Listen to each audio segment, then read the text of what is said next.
জামাত ইসলামী চরমনায় সহ ইসলামপন্থীদের ইঙ্গিত করে তারেক রহমান মারাত্মক একটা কথা বলেছেন, যেটা ধৃষ্টতাপূর্ণ।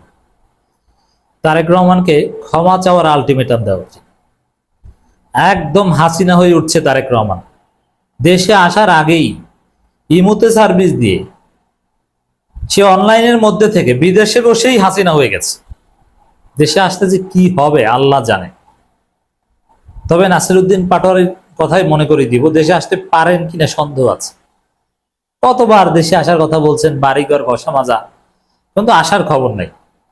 যেই নিশ্চিত হয়েছিলেন যে নির্বাচন হবে, তারপরে ব্যাগ গুছিয়েছিলেন, এখন আবার অনেকে বলছেন নির্বাচন হবে না। তারেক রহমান দেশেও যদি আসেন, নির্বাচনও যদি না হয়, তাহলে বিপদ আছে। তো এই ঝুঁকি নিয়ে তারেক রহমান দেশে আসবেন না। দর্শক, তারেক রহমান বলছেন চরমপন্থা ও মৌলবাদের উত্থান যেন না হয়, সতর্ক থাকতে হবে। আচ্ছা, মৌলবাদ কে মৌলবাদ? বিএনপি কোন দিন ফ্রম জিয়াউর রহমান টু খালেদা জিয়া একটা প্রমাণ দেখান যে মৌলবাদ শব্দটা বিএনপি বলে কাউকে নিগেট করছে।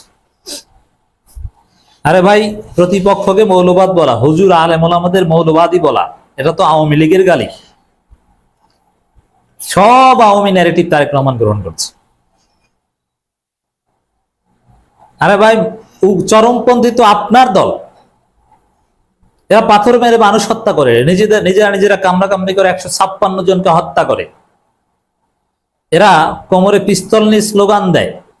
আপনি চরমপন্থী খুঁজছেন কোথায়? আপনার দলই তো চরমপন্থী দল। আর মৌলবাদী মানে, মৌলবাদী কি? সন্ত্রাসী এগুলো হতে পারে, জঙ্গি, কিন্তু মৌলবাদী বলা হয় কাদেরকে? এখানে তারেক রহমান মৌলবাদী বলতে জামাত চরমনায় সহ ইসলামপন্থীদের ইঙ্গিত করেছেন, এটা স্পষ্ট।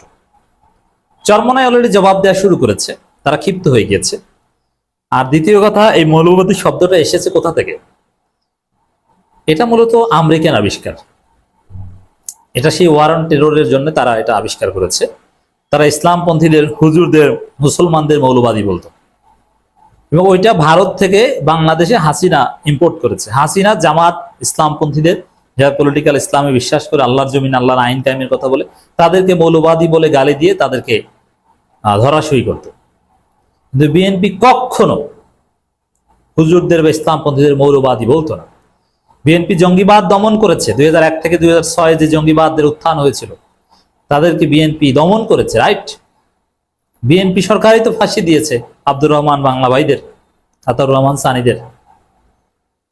তাহলে আপনি তখনও তো বিএনপি বলেনি যে আমরা মৌলবাদীদের ফাঁসি দিচ্ছি। এখন তারেক রহমান মৌলবাদী, চরমপন্থী এগুলো নিয়ে এসেছেন কোথা থেকে? একদম ভারতের কোলে উঠে গেছেন তারেক রহমান। তারেক রহমানকে ক্লারিফাই করতে হবে। Tareq Rahman must clarify that তিনি মৌলবাদী বলতে কাদেরকে মিন করেছেন। যদি ক্লারিফাই না করেন, তাহলে এটা আমরা নিশ্চিত যে জামাত ইসলামী এবং চরমনাইকে মিন করেছে। এটা তো সবসময় বলে। আমার দেশ পত্রিকাকে বাচ্চা নেতা, বাটপান নেতা, একদম পচে গলে নষ্ট হয়ে গেছে, ছেসরা ইশরাক বিএনপি, এ আমার দেশ পত্রিকাকে বলে মৌলবাদীদের আখড়া, মৌলবাদীদের পত্রিকা হয়ে উঠছে। আচ্ছা, মৌলবাদীদের পত্রিকা বলতে কি বুঝিয়েছেন? কে না বোঝে ভাই? এটা তো জামাত চরমনাই বা এদেরকে মিন করেছেন, ইসলামী দলগুলোকে মিন করেছেন, ইসলামপন্থীদের মিন করেছেন। আপনি তাদেরকে মৌলবাদী বলে গালি দিচ্ছেন। ইসলামপন্থীরা এই তারেক রহমানের বিরুদ্ধে, এই ভারতের দালালদের বিরুদ্ধে জেগে উঠুন। আপনাদেরকে মৌলবাদী বলে গালি দিচ্ছে। শুধুমাত্র ভারতের দালালেরাই ইসলামপন্থীদের মৌলবাদী বলে গালি দিতে পারে। এবং শাহবাগী টু, তারেক রহমান শাহবাগী হয়ে উঠছেন, চরিত্রগতভাবে শাহবাগী হয়ে উঠছেন, আকীদাগতভাবে, আদর্শিকভাবে।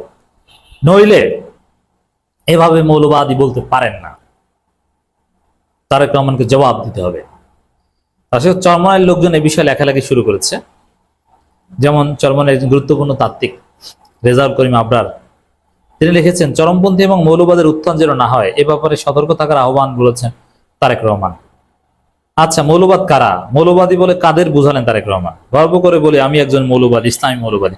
এর মানে চরমনাই অলরেডি ধরে নিয়েছে যে তাদেরকে বলেছেন। হ্যাঁ, তাদেরকে বলেছেন, জামাতকে বলেছেন।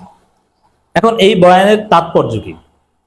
এই বয়ানের তাৎপর্য হচ্ছে, সামনে ইসলামপন্থীদের হুজুরদের নির্যাতন করা হবে মৌলবাদী ট্যাগ দিয়ে। তারেক রহমান ক্ষমতায় থাকতে ভারতকে খুশি করতে, আমেরিকাকে খুশি করতে এরকম জঙ্গি নাটক করবে, যেটা হাসিনা করেছিল। তার আলামত এটা। হুজুরদের অবস্থা খারাপ। তারেক রহমান যদি প্রধানমন্ত্রী হতে পারে আপনাদের কৌচুকাটা করবে। আওয়ামী লীগের কি করেছিল তার চাইতে বেশি করবে। আওয়ামী লীগ ক্ষমতা এসে না তারপরে ধরছে, আর ক্ষমতা আসার আগেই ধরছে। আপনারা দেখেছেন গাইবান্ধায় এক জামাত নেতাকে গলা কেটে হত্যা করেছে। কে হত্যা করেছে? যুব দলের লোকজন। কেন? যুবদল নেতার সন্ত্রাসী কর্মকাণ্ডের তথ্য ছিল ওই জামাত নেতার কাছে, এবং তিনি এটা অনেকটা ফাঁস করে দিয়েছিলেন, অনেকে বলেছিলেন, তাকে হত্যা করা হয়েছে। জামাত নেতাকে এখনই গলা কেটে হত্যা করে। আর ক্ষমতায় আসলে ওই জিয়াউল হাসান নাকি জেনারেল, তার কর্মকাণ্ড দেখেছেন না আমার দেশের রিপোর্টে? হত্যা করে তারপরে রেল লাইনের উপর রেখে দেওয়া হতো, বলা হতো ট্রেনে কাটা পড়ে মারা গেছে। তারপরে মাথায় গুলি করে তারপরে বুড়িগঙ্গার নিচে লাশ ফেলে দিত, পাথর বেঁধে, যাতে একদম নিচে থাকে, উপরে না ওঠে, এক পর্যায়ে মাছ খেয়ে ফেলবে। হাজারের উপর গুম করেছে এক জিয়া। তো দর্শক, শুধু তারেক রহমান না, তারেক রহমানের আরেক আওয়ামী স্পেন্সার তারেক রহমান, যাকে আলাদা অ্যাসাইনমেন্ট দিয়েছে, ফৌজু পাগলা, হাবিবুর রহমান হাবিব, রুমিন ফারানা, এই আওয়ামী আন্ডা বাচ্চাদের তারেক রহমান অ্যাসাইনমেন্ট দিয়েছে যে তারা যেন আওয়ামী লীগের পক্ষে কথা বলে, যাতে আওয়ামী লীগের লোকজন বিএনপিকে ভোট দেয় খুশি হয়ে। এই রুমিন ফারানা বলছে ধর্ম ব্যবসায়ীদের জায়গা বাংলাদেশে হবে না। এই ধর্ম ব্যবসায়ী বলতে কাদেরকে বুঝিয়েছেন? ধর্মীয় দলগুলোকে বুঝেছেন, ইসলামী দলগুলোকে এরা বলেন ধর্ম ব্যবসায়ী, অথচ প্রকৃত ধর্ম ব্যবসায়ী হচ্ছে বিএনপি। চরমনায় পীর সাহেবের কাছে 5 কুল্লি টুপি মাথায় দিয়ে যান, আবার সরসিনা পীর সাহেবের কাছে তখন সরসিনা গোল টুপি মাথায় দিয়ে যান। এটাই হচ্ছে আপনাদের ধর্ম ব্যবসা, এটা করছেন।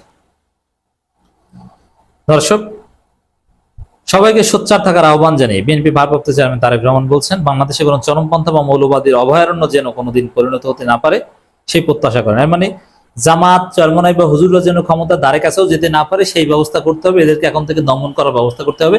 এদের দাবি দয়া মানা যাবে না। পিআর সিস্টেম মানলে মৌলবাদ আখড়া করবে বাংলাদেশ। এইটা হচ্ছে এদের ন্যারেটিভ। আমরা তারেক রহমানের বক্তব্যের তীব্র নিন্দা প্রতিবাদ জানাই।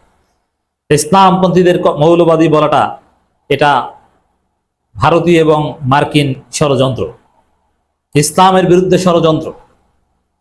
মৌলবাদী বলতে কোনো গ্রহণযোগ্য টান থাকতে পারে না। আপনি জঙ্গি এবং সন্ত্রাসী বলেন, জঙ্গি কারা সেটা স্পষ্ট। আর যারা গণতান্ত্রিক রাজনীতি করে, যারা ভোটের রাজনীতি করে, যারা ইসলামী দল, তাদেরকে মৌলবাদী বলাটা চরম ধৃষ্টতা। তারেক রহমান মাস্ট ক্লারিফাই তিনি কাদেরকে বলেছেন। তো বিএনপি অন্যান্য নেতারা তো সরাসরি জামাতকে মৌলবাদী বলে গালি দেন, চরমনাইকে মৌলবাদী বলে গালি দেন। তাহলে বোঝা যায় যে তারেক রহমান মৌলবাদী বলতে কাদেরকে বুঝিয়েছেন? জামাত, চরমনাইকে বুঝিয়েছেন।